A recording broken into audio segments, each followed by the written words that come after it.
As I set out toward the river, I seemed to myself to be nearly weightless.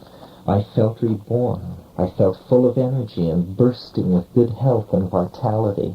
Over a period of a few minutes, I had passed from weary, disgruntled skeptic to ecstatic believer. Looking back on it, I believe that for me this was the critical juncture. Why did I not question Dennis more closely? Was I somehow self-hypnotized? Did the unfamiliar setting, the restricted diet, strain, and expectations push me into a place where I was unable to resist participation of a sort in the world of my brother's bizarre ideation? Why was I unable to maintain my detached and skeptical viewpoint? In some sense, this willing suspension of disbelief is the crux of the matter, and, I believe, of many a close encounter situation. The other plays with us and approaches us through the imagination, and then a critical juncture is reached. To go beyond this juncture requires abandonment of will and habit. At that moment, the world turns lazily inside out, and what was hidden is revealed, a magical modality, a different epigenetic landscape than one has known, a landscape become real. The UFO is a creature of this previously invisible landscape.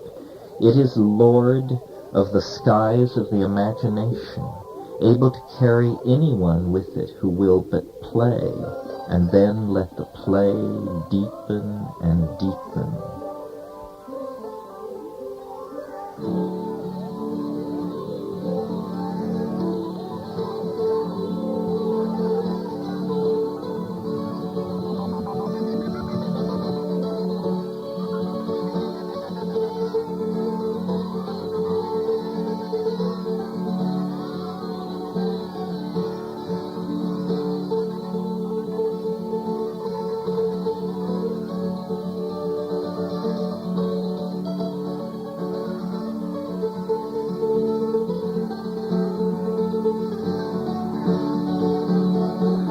As I walked along that perfect morning, no such soothingly objective thoughts came to me. Instead, I assumed that my body was metabolizing its way toward the resurrection body that we had expected to be part of the success of the experiment. I did not know what was happening in the world or far away, but I did know that since the moment Dennis had pronounced the experiment finished, I had felt an expanding and ever-increasing wave of energy and understanding unfold through my being.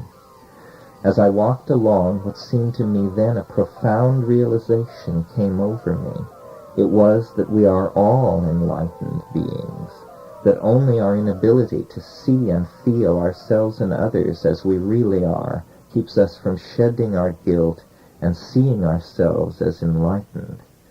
I felt very good. I felt better than I had ever felt before, but I couldn't believe what seemed to be happening. It was about a 10 or 15-minute walk to Dave and Vanessa's place. By now it was about 7 a.m. The sun was well up in the sky, and it was a beautiful day. As I walked across the pasture, I would stop and say, "Dennis," and the response was instantaneous. It was just like thought. It confused me. I kept stopping and doing this, sitting down on the grass. Is it all right? What is it? I don't know. I can't understand what it means.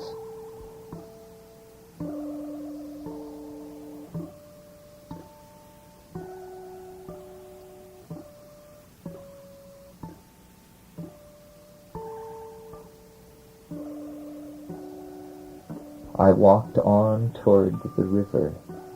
As I walked along, I did some experiments. I said, "Terence, Terence." It was very much like talking to yourself. Then I said, "Dennis," and the thing was instantly there, just ready to do business. Then I said, "McKenna, McKenna," and it was still there. I realized that I couldn't reach it with my first name, but I could reach it with my last name. I could not understand what was going on. I was pondering these kinds of things when I arrived at the riverside house of Vanessa and Dave. They were still in their hammocks asleep, but crowded around the door, even this early in the morning, were a group of wide-eyed Witoto children. As I pushed my way through them, my gaze fell on each, and I thought, you are enlightened, and you, and you.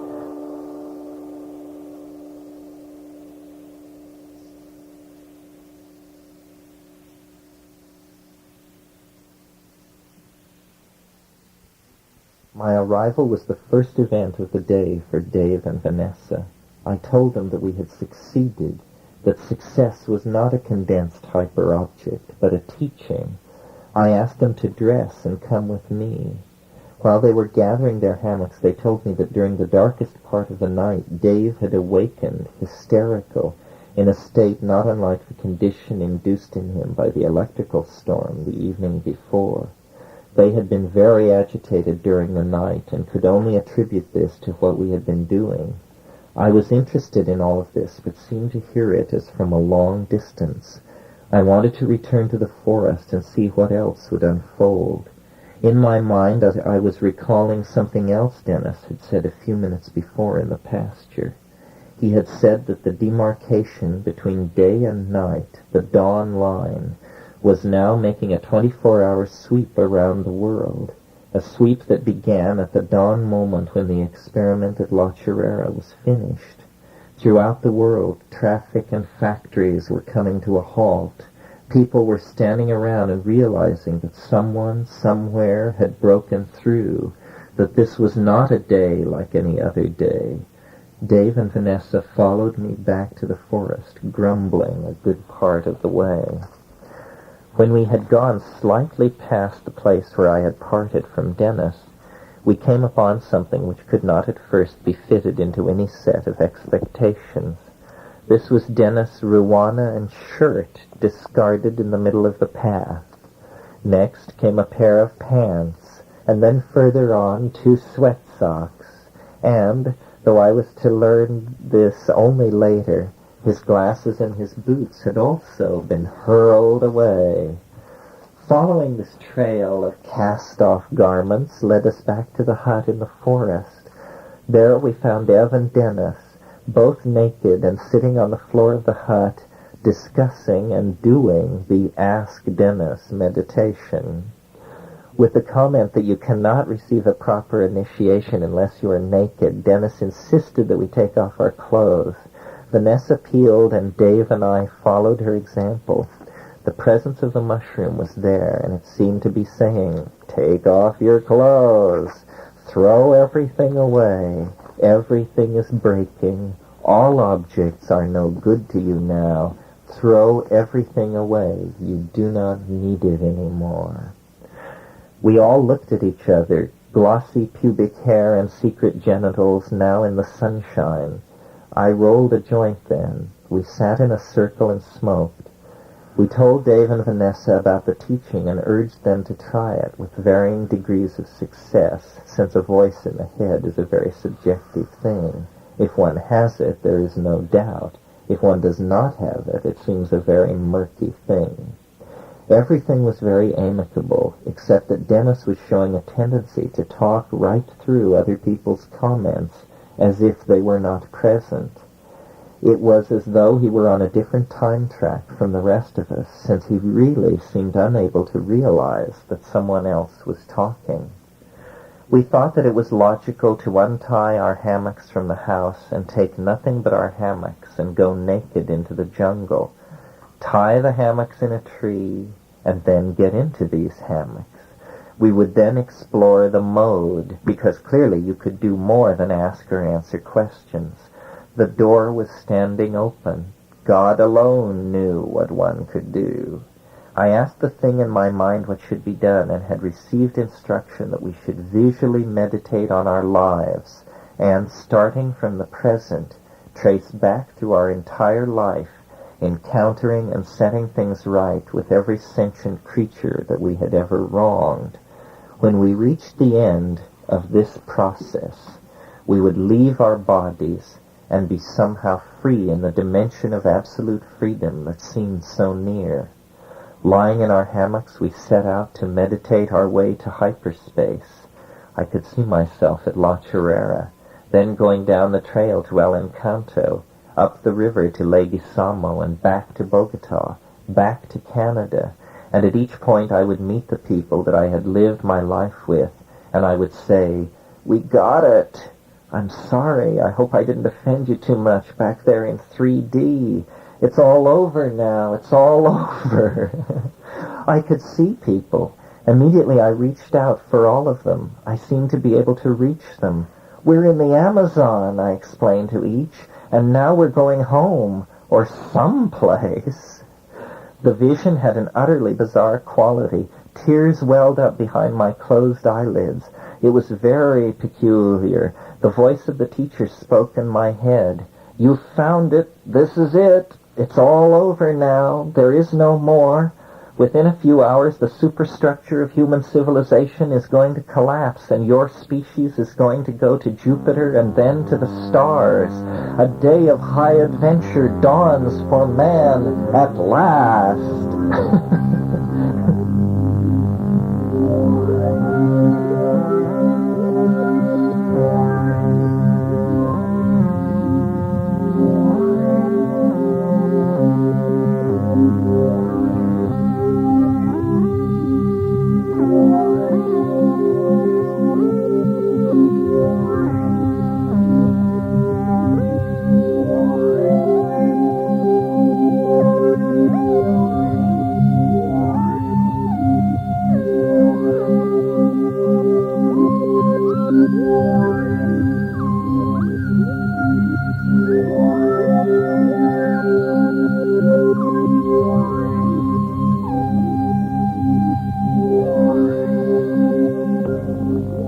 At first, the images welling up behind closed eyes seemed to be deepening and growing more intense, but after an hour, it was clear that they were actually fading.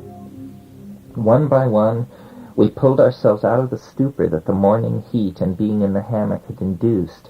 We were talking and talking, analyzing and analyzing. Dennis seemed most out of it. Dave and Vanessa, uncertain that anything at all had really happened, was distant, and I was feeling definitely immersed in the surreal perception that had been mine since the chaotic opening of the day. Something was wrong. Expectation was outrunning reality. Nothing had happened. It came out that no one could hear Dennis in their mind, except me. They were all actually wondering what was going on. We had entered the next phase, which was a period of confusion for all. Dennis was disengaging from reality. I would talk to him, and he didn't know anyone was speaking to him. He was still breaking into conversations because he didn't know anyone else was speaking. A visit to the priest's outdoor shower was suggested and seized upon, since we were all filthy and covered with the grime of fire tending. We gathered up our scattered clothing, and during this effort it came out that Dennis had thrown his glasses away, along with his boots and everything else. Disheveled and disoriented, we set off, searching unsuccessfully for the lost pair of glasses as we retraced our path to the mission.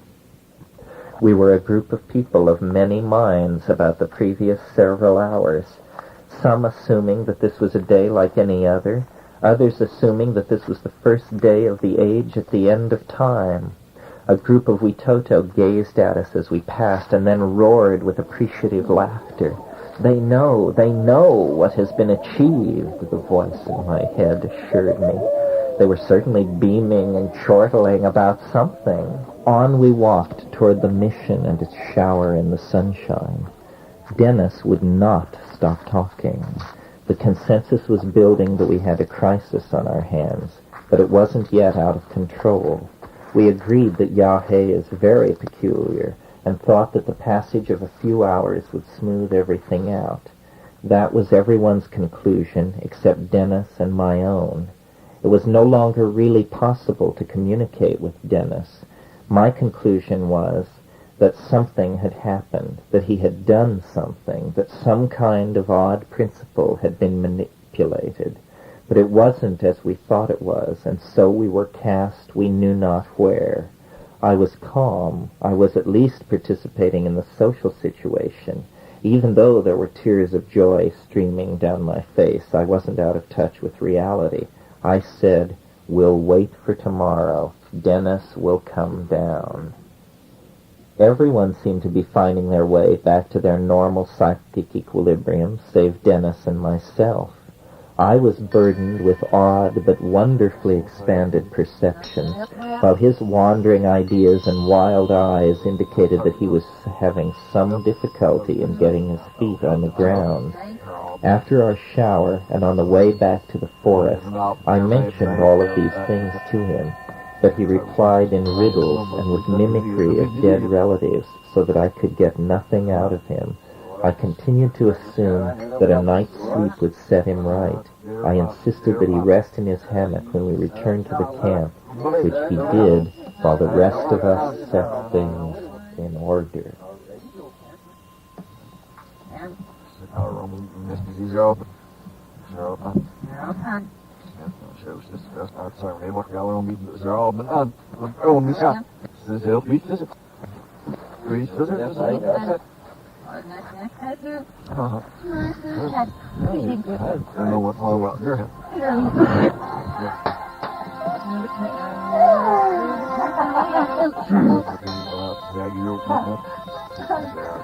Chapter 12, In the Vortex. It was decided that Vanessa and Dave would stay the night at our hut, so their 2 hammocks were left hanging along with our 3. It was a crowded situation. We dined well that evening, and except for the occasional oblique or plain incomprehensible comment from Dennis, the surface of things seemed to be restored. Vanessa's ankle remained bad, and much attention was directed toward this difficulty, almost in tribute to its being so palpable in contrast to most of what was going on. I felt utterly changed and made new, removed from everyone and content to let events unfold as they would, assured by the new thing inside of me that however things appeared, all was very, very well.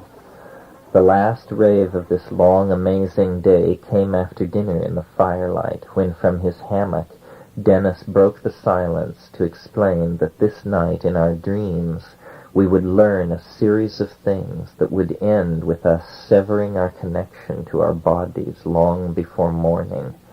We would reassemble in our perfected astral forms on the bridge of a starship that was in geosynchronous orbit 22,000 miles above the Amazon basin. This was the second of the self-limiting prophecies that had been made since the experiment. The first had been the effort to meditate backward to one's birth, attempted that morning. In retrospect, I now see that this eschatological hysteria was one of the chief ways in which my thinking seemed radically different. Over the next weeks and years, there would be many more of these self-testing prophecies, many scenarios of the possible way the world might undergo eschatological transformation. 4 days from the experiment, 5, 7, 10, 16, 21, 40, 64, all were times awaited with hope and willful suspension of disbelief, and all came and went with the eschaton still all-pervading, still very elusive. The idea of a dimension-roving lens vehicle, once articulated, was never far away. His statement was also the first appearance of the UFO image in Dennis' thought since the experiment, a theme to be articulated in 1,000 ways in the days that were to follow. The equation Lapis equals self equals UFO was the operating assumption of Dennis' long voyage of self-discovery and return. With these images of death in sleep and rebirth inside the starship ringing in our minds, we turned in, thoroughly exhausted.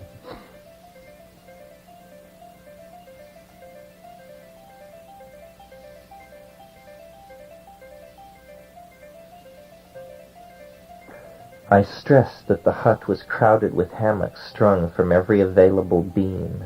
It was difficult to move about without communicating that to one's neighbors through the tugging and twisting of the many ropes. We must have retired about 10 o'clock. I slept soundly until sometime many hours later that I took to be 2 or so. I rose to take the traditional middle-of-the-night piss that the use of condensed milk induces in the explorer. I sat up in my hammock, struggled for matches, and then lit a candle. In the silent night I heard the inrush of my own exclamation of amazement. An intense triple-layered corona of light was shimmering out from the candle flame for a distance of about 4 feet. It was an intense iridescent blue alternating with an equally pure orange. I was immediately reminded of the aura of light that surrounds the body of the resurrected Christ in the painting of that subject by Matthias Grunewald. I understood that he must have seen the same thing that I was seeing now, and later incorporated it into his resurrection. Simultaneously, as though I was having a yet deeper thought, I somehow intuitively understood that the distortion or polarizing of the light of the flame that I was seeing was an effect caused by the distortion of psychic space-time induced by our experiment and the nearby presence of the lapis. This thought was followed by another. Perhaps the temporal and spatial distance from the stone could be gauged by the intensity of the colors in the aura of light around a simple candle. The distortion from light from a candle to act as a detector of the philosopher's stone. I thought of Diogenes prospecting for the good. Was that what he was doing? I thought of the phrase, "It is better to light one candle than to curse the darkness," and I laughed. I awakened Eve, and she sleepily confirmed the colors around the candle, but it communicated nothing to her of what it communicated to me. She rolled over, and when I returned from going outside, she was snoring softly. As I climbed back to my hammock, I counted heads and noticed that everyone was present and seemingly completely asleep. I lay awake a long time, thinking. All seemed still. As breakfast unfolded the following morning, the 6th of March, it became clear that the restful sleep I had imagined we had all shared the night before had been anything but that. From Dennis, still disorganized but ample comments, it emerged that he had, or imagined he had, a very active night. Closely questioned, it came out that he was completely convinced that sometime during the night he had risen and dressed and then had a series of nocturnal adventures that involved going alone in the darkness to the thundering immensity of the Choro over a mile away, then returning to climb and spend some time in a large tree near the edge of the mission before making his way back across the pasture and returning to his hammock strung among all the others. The thought of him wandering around during the night on those trails without his glasses, falling in and out of shamanic ecstasy, perhaps howling and otherwise paleolithically comporting himself, was too much for me. It was a breach of the collective cool, and even though I was 90% certain that it had never really happened, I was determined to eliminate all possibility of such rambles in the future. Dennis' story was an amazing description of a shamanic night journey. He said he had gone to the Choro and meditated in the mission cemetery we had visited before. He had begun to return to camp when he confronted a particularly large moraceous tree near where the path skirted the edge of the mission. On impulse he had climbed it, not at all unaware that the ascent of the world tree is the central motif of Siberian shamanic journeying. As he climbed the tree, he felt the flickering polarities of many archetypes, and finally, as he reached the highest point in his ascent, something which he called the vortex opened ahead of him, like a swirling enormous doorway into time. He could see the Cyclopean megaliths of Stonehenge, and beyond those ring stones, revolving at a different speed and at higher plane, the outline of the pyramids, marble-faceted and gleaming as they have not done since the days of pharaonic Egypt, and yet further into the turbulent maw of the vortex he saw, to mysteries ancient long before the advent of man, titanic, archetypal forms on worlds unimagined by us, the arcane machineries of sentient agencies that swept through this part of the galaxy when our planet was young and its surface barely cooled. This machinery, these gibbering abysses touched with the cold of interstellar space and eon-consuming time, rushed down upon him. He fainted, and time, who can say how much time, passed by him?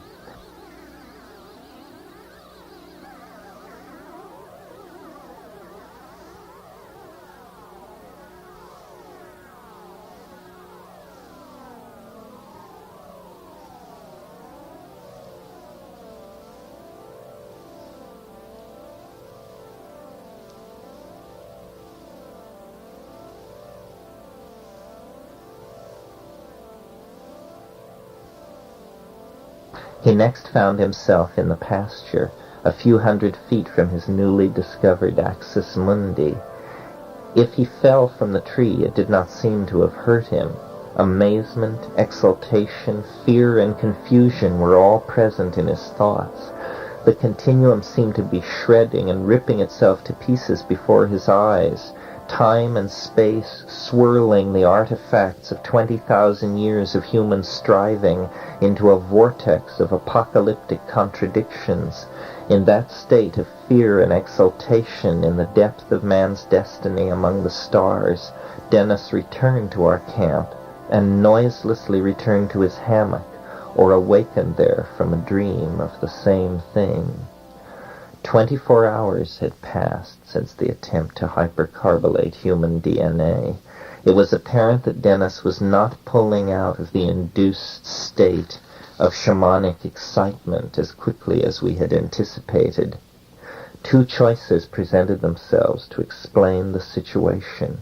The strain of the journey and the recent psilocybin tripping had contributed to activate a shamanic archetype in Dennis that had been latent all along, but which was now overt and carrying a strong transference potential to which I was succumbing by being unable to recognize my brother's condition as a potentially pathological state. This was the position that Vanessa and Dave leaned toward, and was the source of much of our difference of opinion on how to proceed. A second explanation takes a biochemical rather than a psychological approach. It says that Dennis had, through his unusual diet of drugs and the experiment he performed, inhibited some enzyme system that would normally return one from the heights of a hallucinogenic trip, but in this case had somehow become inoperative.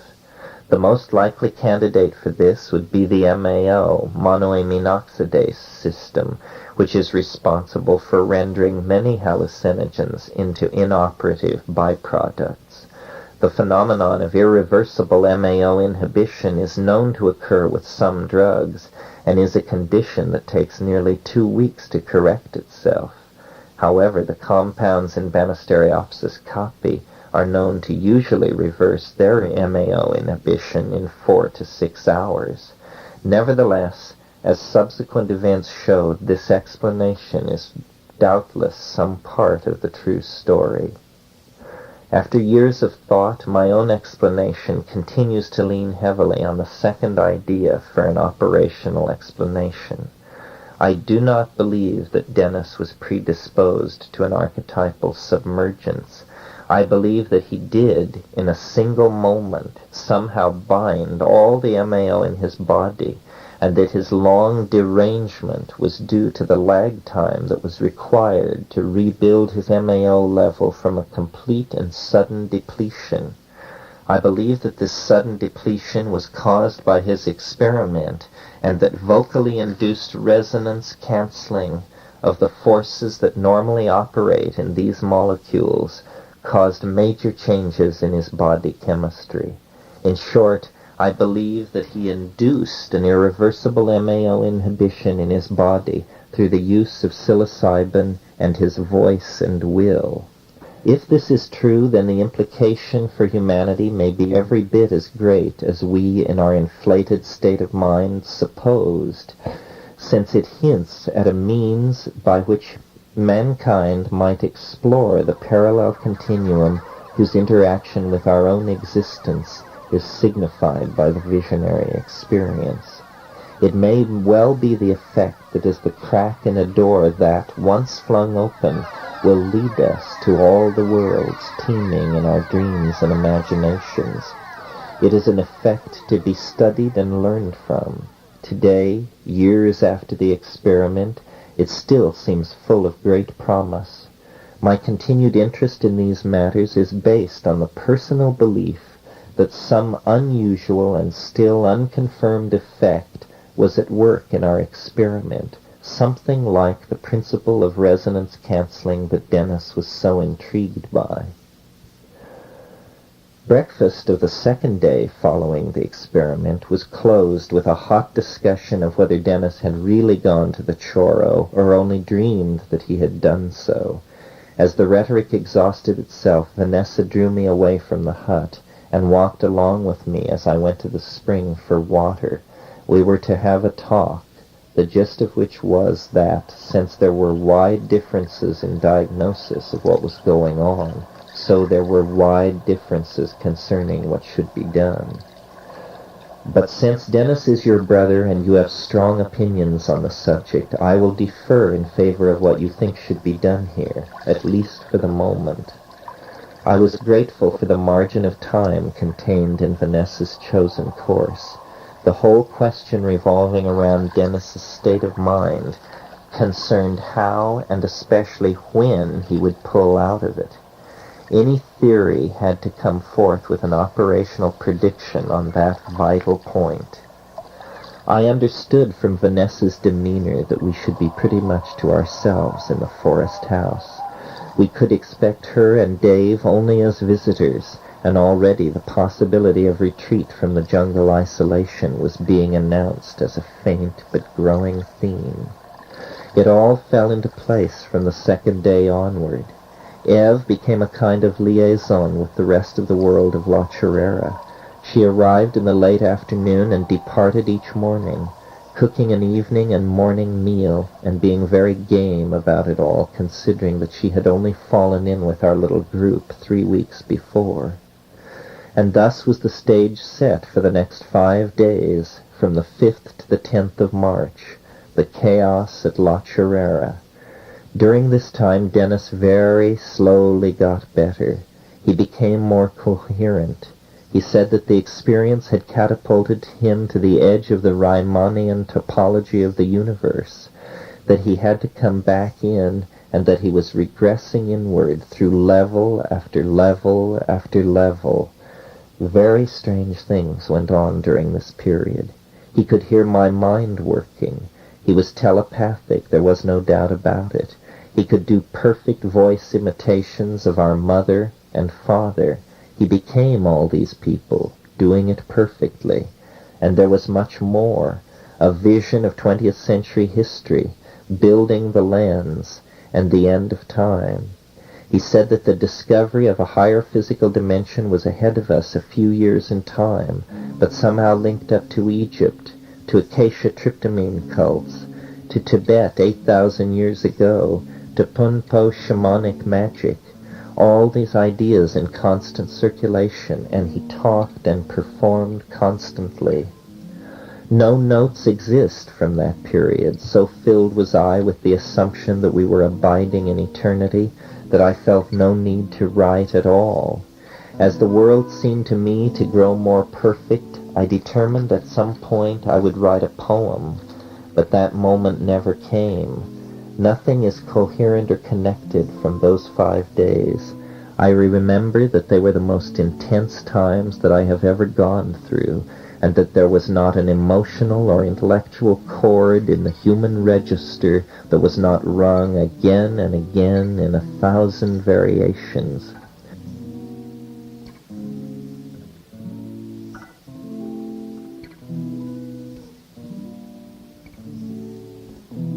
In the notes made week after those times, I could only summarize those 5 days by labeling them absurdly: fire, water, earth, man, peace.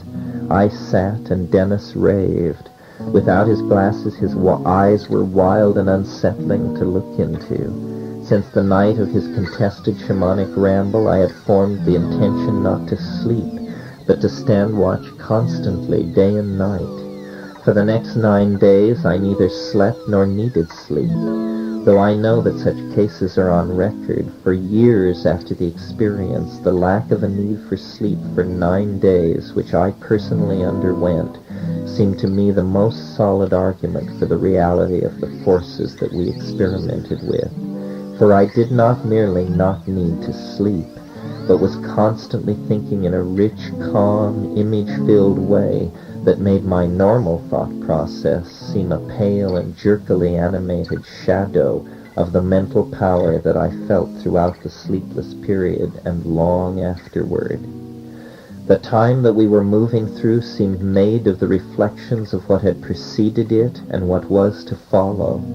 The first night that followed upon my decision not to sleep was passed in deep reverie and a growing amazement that I was actually functioning without any apparent need of sleep. In the last of the darkness before dawn, at a time that I felt was exactly the time when we had performed the experiment 2 days before, I heard Dennis stir in his hammock inside the hut. Then I heard, low but strong and clear, the same ululating howl that had catapulted us into a new world 48 hours before.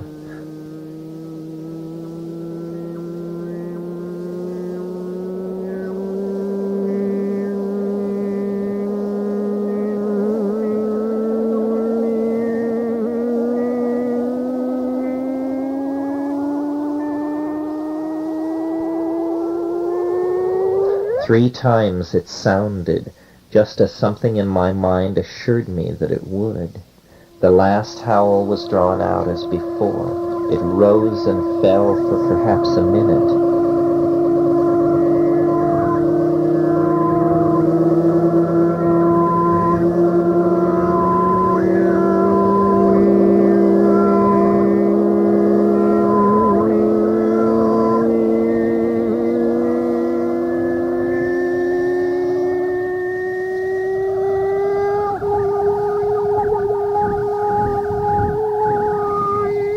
Then, as it faded away, I again heard the cock crow drifting across the whitening air from the mission. Why did these things happen with such symmetry, as though a huge, ordered form was trying to surface in the very organization of the reality around us? Sunrise flamed across the sky, and another of those titanic days began. The thing in my mind stirring to meet the challenge to reason that each new moment seemed charged with. All that remains of those times are images and incidents, only metaphors acted as sustained themes. All was myth-making and image-making, mercurial, meta-leveled, ever-flowing.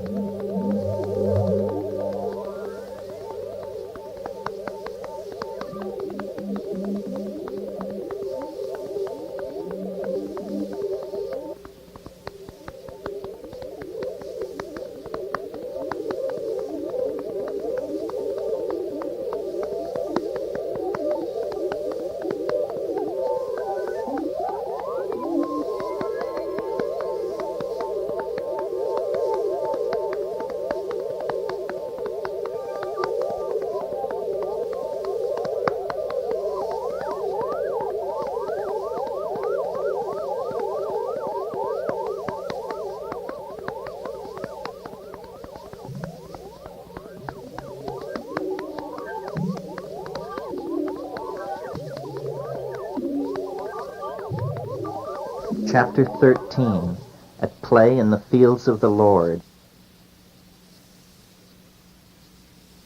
Ev returned with Dave and Vanessa to the river that morning, and for the first time in 2 days, Dennis and I were alone, and the atmosphere was one of calm. I busied myself sorting through and arranging the equipment. Our campsite was again spick and span. Dennis was alternately calm or into long harangues on a supracosmic scale, a la the Star Maker of Olaf Stapleton.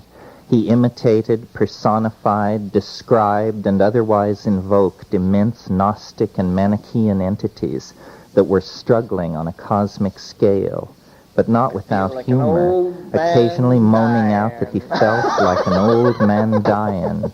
Then he would collapse with laughter at this cleverness.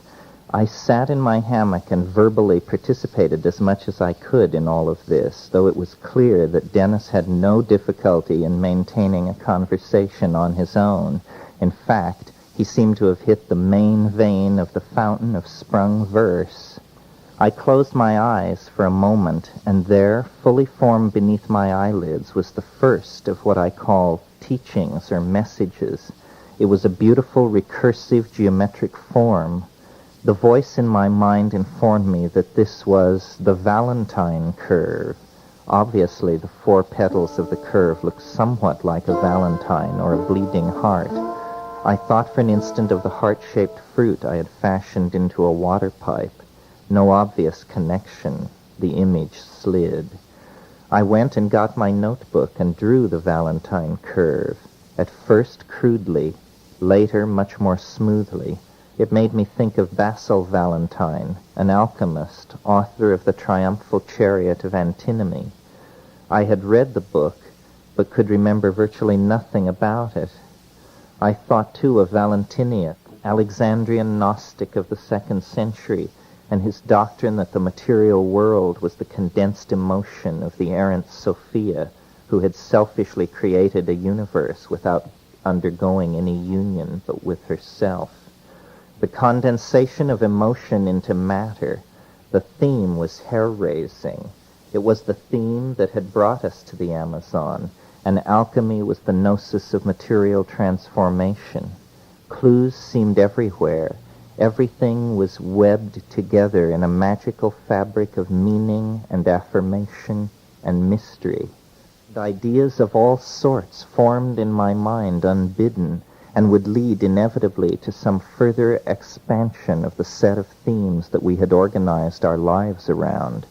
The first day, the voice inside my head suggested that I set out the record I had kept for several years of my I Ching throws, it having been for several years my habit to throw the I Ching at each new and full moon, and to record the throws on a slip of paper which I kept inside the back cover of my copy. At the prompting of the inner voice, I went through this record of throws, looking for an instance when I had thrown the first hexagram. Finding that, I returned to the beginning of the list, looking now for a record of the second hexagram being thrown, and so on. My list of throws covered 3 years and contained about 80 throws and their changes. After about a half hour of this exercise, I had determined that according to my record, I had thrown all of the 64 hexagrams in the 3 years leading up to that moment. This mildly interesting unlikelihood was very significant seeming to me. It proved that I had a kind of secret identity that I was in the process of uncovering. It proved that I was somehow a reflection of the microcosm and had been chosen somehow to be in the situation in which I found myself. I was extremely agitated at this personal verification of the ordered pattern whose design I was discovering everywhere in my life. I composed myself, and then, at the strong prompting of the inner wave of understanding, I quietly burned the record of my I Ching throws. It was a very uncharacteristic thing for me to do.